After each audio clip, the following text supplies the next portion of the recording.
Are celebrities normal people? Or are they on a different level?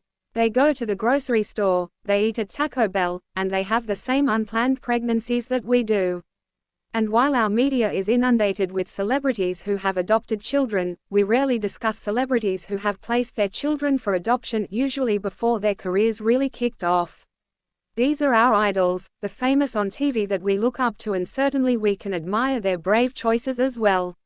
Catherine Kiernan Mulgrew. You probably know Catherine Kiernan Mulgrew for her role as Galina Reznov on the show, Orange is the New Black.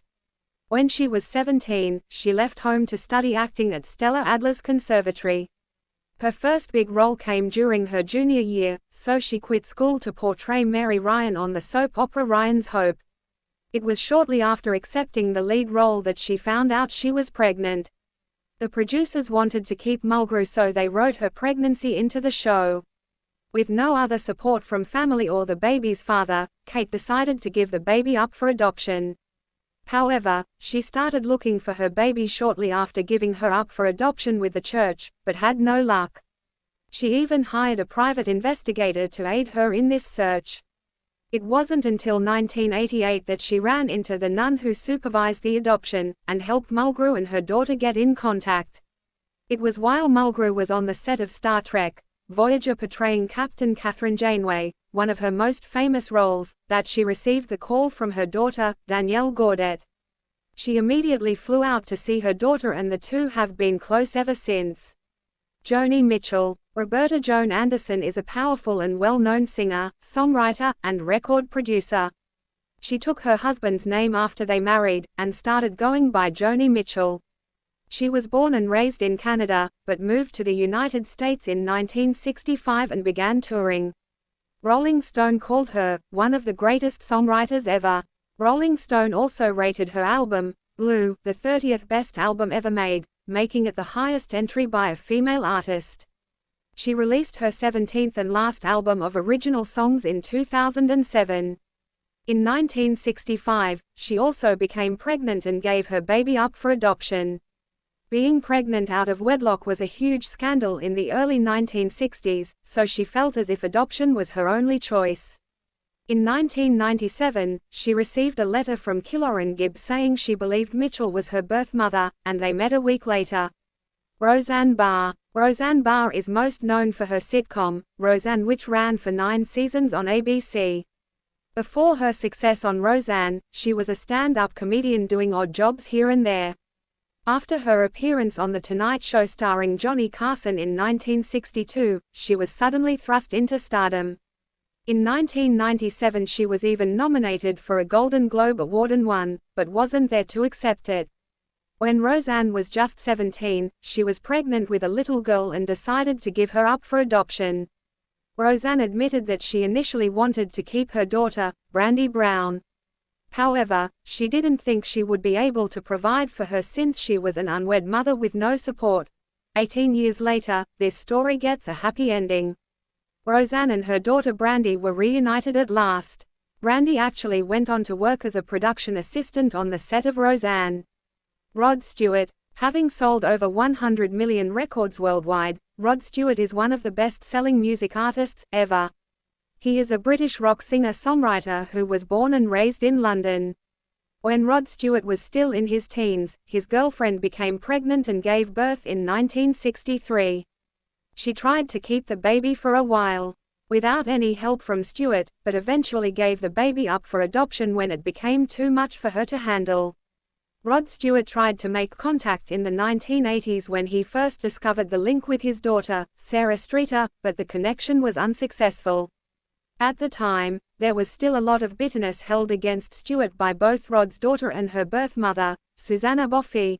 50 years after the adoption, after letting the dust settle, Stewart and Streeter finally met, and have been keeping in touch.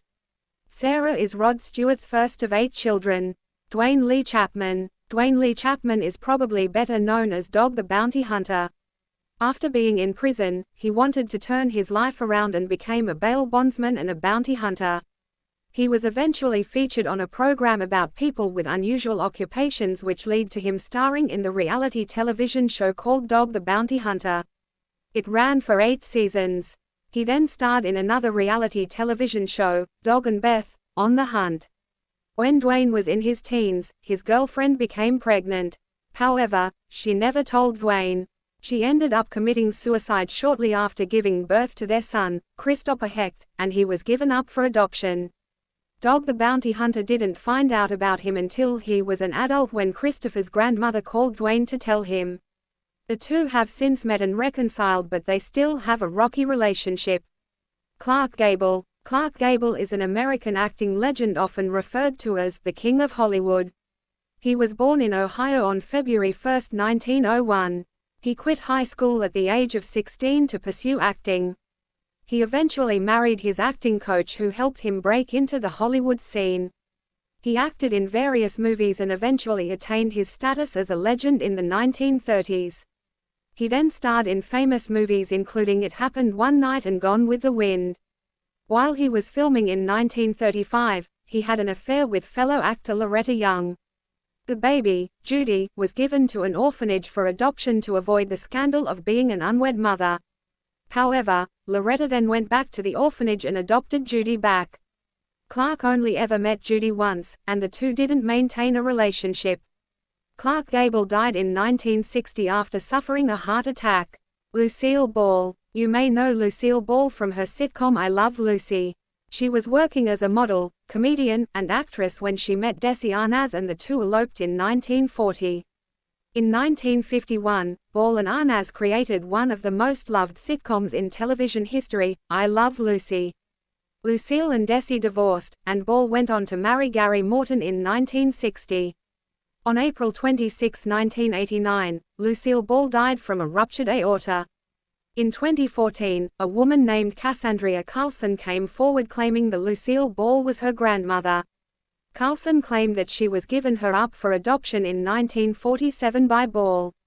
Carlson's mother, Linda Jane Dee, would have been born 4 years before the debut of I Love Lucy. Carlson said she has memories during her early childhood of a red-headed woman called Mrs. Morton coming to visit her house and playing cards or taking her to the playground. She has been trying to get DNA samples to prove her claims, but relatives of the Ball-Arnaz family have rejected all attempts. Ted Nugent. Ted Nugent is most known for being a musician, but he's also known in many circles as one of America's most outspoken political activists. He is a proponent of our First and Second Amendment rights. Ted Nugent originally gained fame when he was the lead guitarist of the band, Amboy Dukes. He eventually left the band to embark on his own solo career. It was when Nugent was out on his own that he became known as a guitar hero to many fans. Along with his pro-gun and pro-freedom views, he also advocated against drug and alcohol abuse. In Ted Nugent's earlier years, he and his girlfriend gave up a son, also named Ted, and a daughter named Louisa for adoption. The siblings were adopted separately and did not learn about each other until 2010 when Louisa wanted to make contact with her brother and her birth father. They have since reconciled. Mercedes Ruehl